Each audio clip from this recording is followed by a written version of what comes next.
Welcome back, peeps. My name is Chad Willis from Simple Cloudware, and today we're continuing our series going from knowing absolutely nothing to having a professional website hosted in the cloud for pennies a day.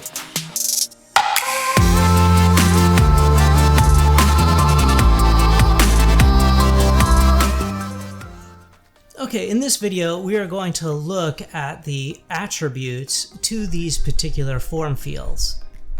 And so let's just start here with input. And we see we've got several different attributes here, and then let's break these down. So the first one is type text. And you could have several different types of inputs, and we'll cover them in a later video. But this one is text. And then you see the next attribute we have is a name. So each input has an attribute name, and this is the name of the particular input field, which we can use to collect the data from later.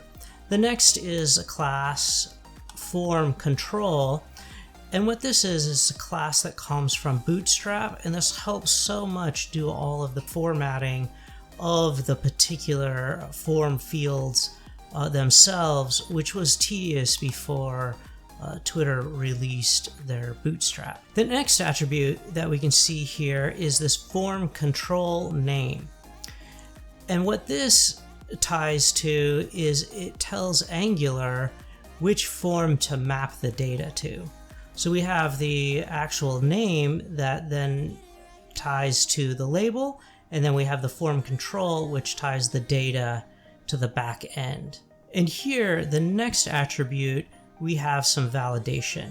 Now this data rule is going to display an error if the minimum length of 4 isn't met.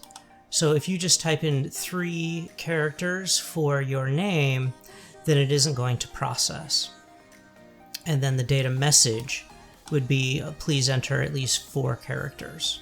The next attribute that we have on the input is used to help track validation. So it's this ng class, and what this does is if you push submit and you haven't entered anything, then it draws that red outline around the text box that helps you know which field that you've missed or need to work on.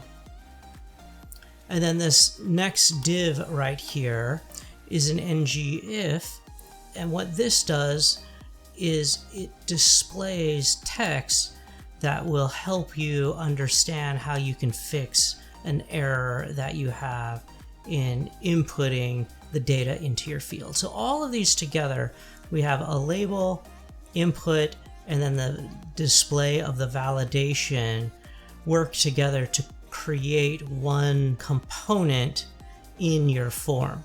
And then you can see as we scroll down, this same process is used for email, and then subject, and then message. And one thing you can note here with the email is we have 2 different errors that can be displayed. One is an invalid email because we are checking to make sure that you create your email appropriately, and one is to check to see if you actually added something to the field at all. So then scrolling down to our button, we can see here is another div that gives you the message if the submission is successful. Then it gives you this actual thank you message, so you know that when you click the button it actually went through. Thank you for watching, and don't forget to download the project below. It is a complete Bootstrap professional project in which you can follow along and use for yourself to publish your own content and website into the cloud. If you have any questions or comments, leave them below. And remember, hit the like and the subscribe button so people just like you can find this video. And remember, keep your head in the cloud.